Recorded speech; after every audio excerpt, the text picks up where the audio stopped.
Hey PJs, welcome back to another short video. Today I'm going to be trying my best to recreate a famous slime shop slime, and I thought what better way to start this series than to start with Parakeet Slime cereal milk, as at least in my opinion it's one of the most iconic slimes out there. The first thing that I wanted to do is play with the actual cereal milk slime so I could get a good feel of what it feels like. I haven't played with it in quite some time since I've had this one because this is a pretty old one, so I don't know if the recipe is updated. But I did have to activate it beforehand, so it's a little more like foamy than it would normally be as it sits, but the texture is like borderline like regular slime and semi-thick. It's not like extremely thick or anything. Like, it's really hard to explain because cereal milk slimes are just kind of in between, but this one is extremely glossy, super stretchy. It doesn't stick too much. You'll see at the end it does kind of stick in the creases of my fingers, which led me to think that this has like maybe like a little bit of clear glue in it, but I was thinking it was mostly white glue. It had some lotion in it for that stretchiness and probably glycerin because of how, again, stretchy it is and how glossy it is. So the first thing that I added was plain white glue, and then about a fourth of what I added of white glue, I added clear glue because I think that there's some in there. Then I added some lotion, and more than I would typically add to a slime that I'm making of this size because it just, like, the slime felt more moisturizing to me, and again, like, stretchy, so I thought maybe there was extra lotion. And then I added some glycerin because I know that a lot of shops will use glycerin. It's like a very popular add-in because it makes slime softer, stretchier, and less sticky, I believe.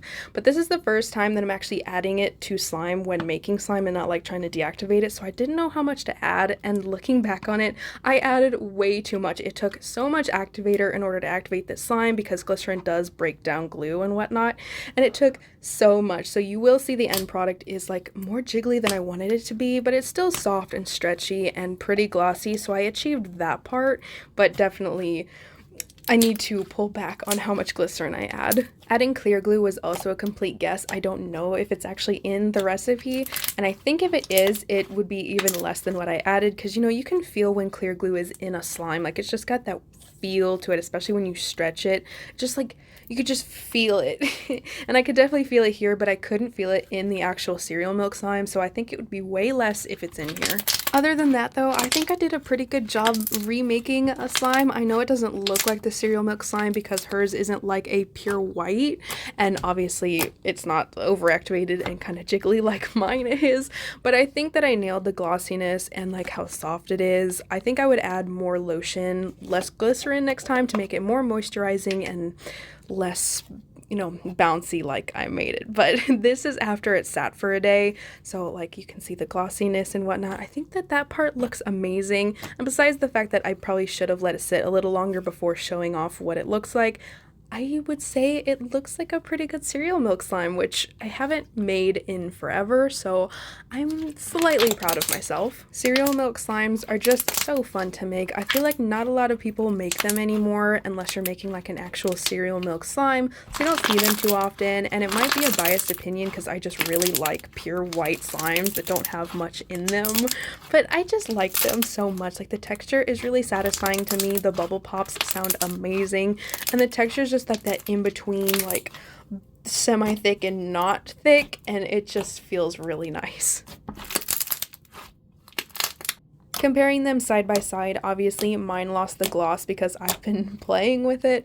So besides that, I would say they're actually pretty similar. I noticed as I was playing with both, they had the same like very slight jiggle to them when you like poke them and whatnot, which is really cool, even though mine's still like more jiggly. It's hard to tell, but the bubble pops were really similar, and I just felt like I was playing with almost the exact same slime side by side, which was really cool. And with that, that is the end of this video, and I really hope you guys enjoyed. And of course, let me know how you think I did recreating this slime. Now I am signing off, and I will see you guys in the next one.